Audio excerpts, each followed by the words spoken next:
Hello, my name is Will Brower, otherwise known as Zaandarbrow founder, and today we are talking about Unknown Plumber, Season 3. My name is Tyler Dye, and I am the director for Unknown Plumber Season 3, as well as an actor for other projects that we're working on. Hello, my name is Teo here on the Zaandarbrow channel, but you don't know me for my own YouTube ventures on Sadistic Joker Productions. I have to say the biggest difference is pre-production, because before we wrote a script, no one looked at it until the day we filmed, and now it's starting to make a lot more sense. Also, the locations we found for the sets is an improvement over the game room and my apartment, because the villain lair was my apartment. We're actually going out to different park locations for Season 3. With Season 2, with the first two seasons, when we worked on Unknown Plumber, Brower was the kind of guy, like, let's get it done now, which is really a good driving force for getting us off our ass to do the film. We wouldn't be doing it if it wasn't for his drive. But what also lacked is a lot of planning, and some of it does kind of show where we lacked in planning. So with Brower having the driving force to get the filming done, there's myself, which is kind of manipulating that energy, which basically improves using my education. He's getting the same education I'm getting, but I graduated from Full Sail for film production. And it's just like I'm using my experience and my skills to contribute to his production further. What's different about Season 3 compared to Season 2? Everything. Literally everything is different except the actors involved. Unless you count the fact that we have new people coming in, but I don't really think that counts. Effects, choreography, direction, all of it is different, and I look forward to it. See, the reason why I'm not director anymore is because directing and acting and editing and writing is hard.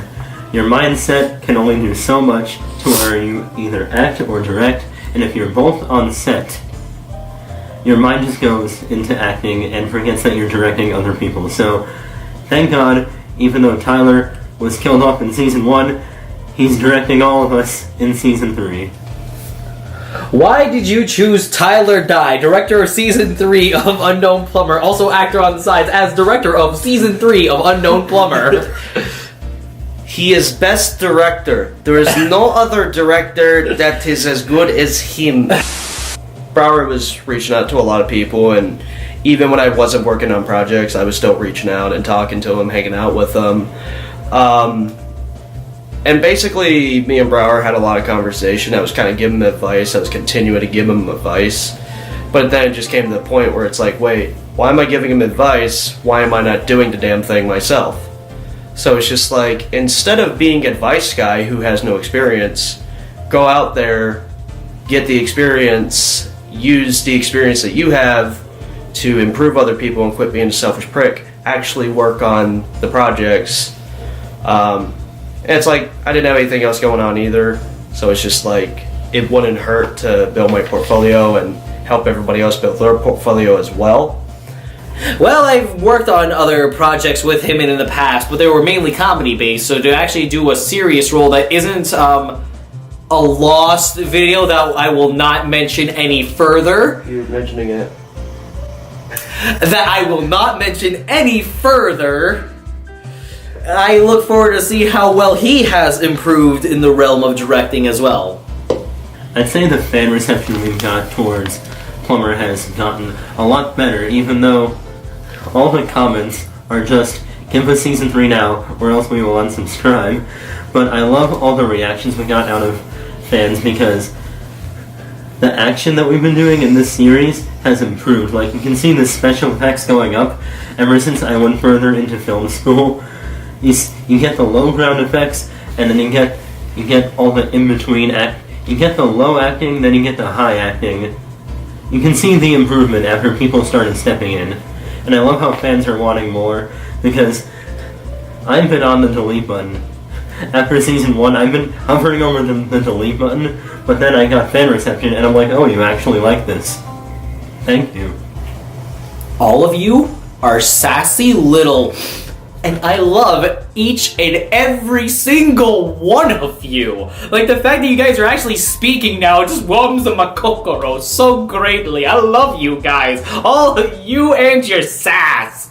Keep it up! How does it feel coming back to the Unknown Plumber cast? Like I said, I've been reaching out to them, I've been talking to them, and it's just like, it's a good refreshing feeling when I do come back. Everybody has grown, there's a different set of mentalities to work with. And it's just like, everybody is interested in making the work they do the best that they can, and it's good to see that the best that they can is growing exponentially, and people are reacting to it quite well. Like I said, thank you guys for actually reacting to our work. It's just like, I don't think we continue doing this without you guys actually talking or just interacting with what we do. And hopefully we can actually make better stuff because of that. So as special effects go, I actually edit all the lightsaber effects, frame by frame. It is really time consuming, but it works a lot better than having to fight at night waiting for the light stick to glow. It is so much easier on time. And now that we have Tyler working on gun effects, the gun effects actually look like it's a war scene. It doesn't look like copy and paste anymore. And I also have another guy working on magic stuff. Fireballs have improved a lot better. Season 3 is heavily on special effects, and not just copy and paste. As far as like special effects go, I kind of always been the one to look at like the effects of our videos and go, and I don't really speak on it because I am not an effects person. I don't know the basics of effects. So the fact to actually see that we're getting somewhere with great effects actually just makes me really happy too. I'm one of the guys that does the gun special effects. That's actually not too hard. Well, depending on like how lengthy it is. Sometimes I miss some and I gotta go back and I gotta re-add that in there but overall, I like learning new things, and I'm going to grow on that with my skill level there so that we can do more than just gunshots, but also like, I'm also glad we do have other people to fall in line in place of, let's say, I'm not able to do it because, there's a lot of my plate. We all have a lot of our plate when we're working on these kind of things, but I'm glad we're actually improving on it, and it's actually that I'm kind of one of the people. I mean, Brower has been pushing a lot with the special effects, especially when it comes to rotoscoping the lightsabers. But I'm also the one that's like, we can definitely do more if we just work together and learn from each other and expand what we can do, because it's been a lot. That can get expensive, but stuff like that has been done before. I've seen Freddie Wong do similar things to that, and it's just like, essentially what he's doing is he's making a Hollywood level kind of scene with probably what would be like an $80 app or an $80 piece of software. I mean, it's probably more expensive than that, it's Adobe. But yeah, no, I'm happy with it, but I'm also really exhausted from doing it. Oh yeah, so we have someone stepping on to Season 3. You might have seen him in our behind-the-scenes videos. Our other sensei. He also has a YouTube channel. Yep, our sensei has a YouTube channel. It's Woven Swiftwind.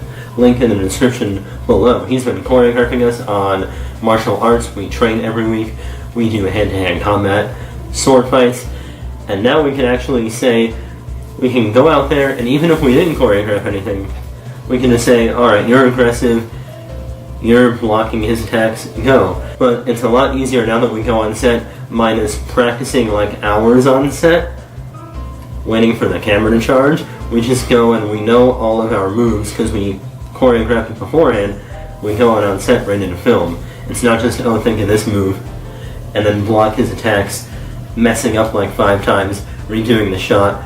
We can actually block each other's attacks, and it is a lot easier on time. Like the Mario fight scenes in this will go a lot smoother. Yes, the choreography improvement is something I've been personally working on as well, but it's mainly through the fact of our new kind of sensei with Michael, who you can subscribe to at Wolven Swiftwind on YouTube.com, by the way.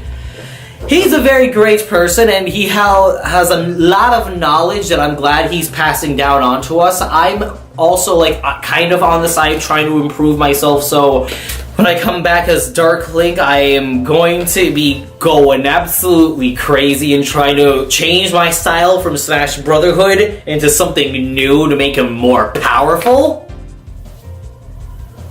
And maybe Ketch will do something, I don't know.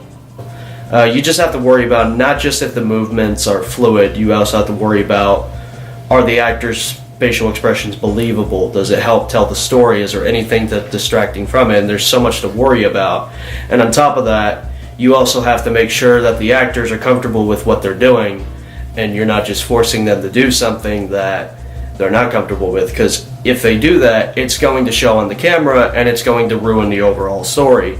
So it's just like you're balancing 5 different jobs and 5 different duties. And with director, you're already taking off enough duties as is, but when you're taking on choreographer, you're not just worried about the director kind of stuff, you're also worried about safety, and you're worried about, are they committing the moves, and also like getting the practice in so that you can do the moves fluently and you're not doing dangerous stuff and then pulling a muscle or breaking a bone or something like that. So I'm kind of glad Michael came in with his YouTube channel, was it Wolven Swifton? Wolven Swifton, he's been wanting to create a lot more content, do a lot more stuff, and I would definitely check him out. He's a lot of fun to be around, and he's really adding a lot. He's bringing a lot to the plate, not just choreography-wise, but also acting-wise, but I'm not going to go too further into that one. Can you give us any spoilers for Season 3? Yeah, let me see here. I don't know. I only wrote the script. Episode 21 is directed by Tyler Nye and written. Saya's gonna be in it. There's a forest scene. I think there's gonna be a superstar in there. Oh yeah, Mario has a red hat. Fire flower. And no. Can you give us any spoilers? Listen here, you little piece of Unknown Plumber Season 3, coming whenever we do it. Yeah, seriously, do not even bother asking us when is it coming out. Yeah, when it comes to that, we're still in pre-production for it. We're going to start production pretty soon with it. We got a lot to do. What we are going to do, I'll explain this, what we are going to do is we're basically going to actually finish it so that we can actually have a decent upload schedule, because the one thing you never do is produce it, like you're trying to make a series, never like produce a series and release it at the same time in case that does happen, because as far as story-wise, we want to basically have you follow it like a TV show, not like, oh, there's a 2-week delay and blah, blah, blah, blah, bullshit like that. Silently. Season 4 is coming out next week. Season 12 is going to be out in 2030. My body is gonna be dead. Season 18 is gonna have a series with Ketch. You know, the spin-off series with Tone looking for Tonette is coming this fall. No. In the spring. Anyway, subscribe and get out of this video already. Join us. What are you still doing here? Click the off! Actually, no, first click that button right there.